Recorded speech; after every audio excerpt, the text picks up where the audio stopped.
दोस्तों, इस कहानी को ज़रा ध्यान से सुनिए क्योंकि यह कहानी ज़िंदगी भर काम आएगी। नमस्कार दोस्तों, दिल से स्वागत है आपका हमारे YouTube 2 के बाद। वह समय बर्बाद करने में लगा रहता था। कभी दोस्तों के साथ गप्पे मारता, कभी मोबाइल पर गेम खेलता, तो कभी बिना किसी वजह के सोता रहता। उसकी माँ अक्सर उसे समझाती, बेटा खाली मत बैठो, कुछ काम करो, सीखो, आगे बढ़ो। लेकिन संजय हर बार उनकी बात को अनसुना कर देता। गांव के ही एक किसान राघव चाचा हर दिन सुबह से शाम तक मेहनत करते थे।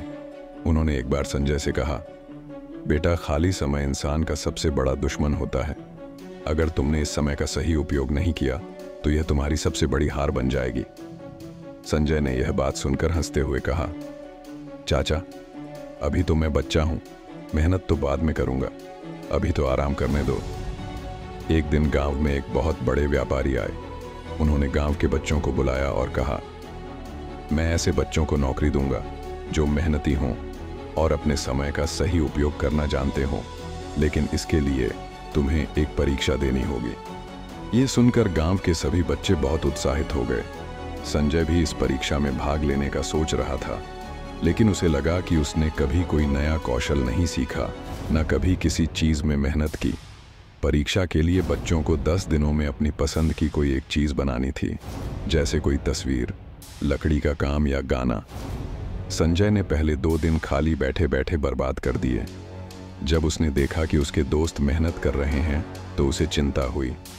उसने अपने दोस्त राहुल से पूछा, तू क्या कर रहा है?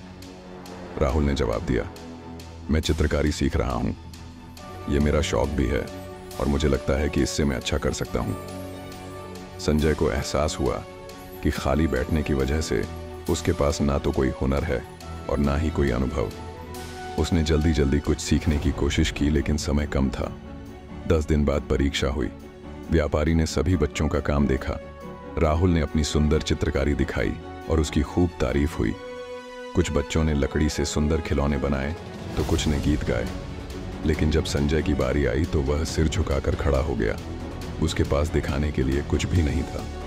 व्यापारी ने उससे पूछा, बेटा तुमने 10 दिनों में कुछ क्यों नहीं बनाया? संजय ने धीमे स्वर में कहा, मैंने समय बर्बाद कर दिया।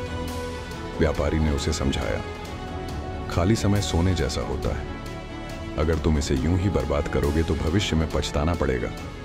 समय किसी का इंतजार नहीं करता। उस दिन के बाद संजय ने ठान लिया कि वह अब कभी खाली नहीं बैठेगा। उसने दिन भर अपने समय को बेहतर तरीके से उपयोग करना शुरू किया। उसने किताबें पढ़नी शुरू की, नए तरीके सीखे और मेहनत करना शुरू किया। धीरे धीरे वह गांव के सबसे मेहनती लड़कों में से एक बन गया। कुछ सालों बाद संजय ने अपने ज्ञान और कौशल के बल पर खुद का व्यवसाय शुरू किया और बहुत सफल हुआ। अब जब भी कोई उससे कहता, तुम्हारी सफलता का राज क्या है, तो वह मुस्कुराकर कहता, कभी खाली मत बैठो, हर समय का सही उपयोग करो, यही सफलता का सबसे बड़ा मंत्र है। ये कहानी हमें सिखाती है कि खाली समय को बर्बाद करना हमारी सबसे बड़ी गलती हो सकती है। जिंदगी में जो समय अभी हमारे पास है वह कभी वापस नहीं आएगा। इसीलिए हर पल का सही उपयोग करें, कोई नई चीज सीखें, मेहनत करें और अपने लक्ष्य की ओर बढ़ते रहें। याद रखें, जो लोग खाली समय का सही उपयोग करते हैं वे ही सफलता की सीढ़ियां चढ़ पाते हैं। तो दोस्तों, अब समय बर्बाद मत करो, उठो, अपने सपनों के लिए मेहनत करो और कभी खाली मत बैठो। तो यह छोटी सी कहानी आपको कैसी लगी, कमेंट में ज़रूर बताइएगा।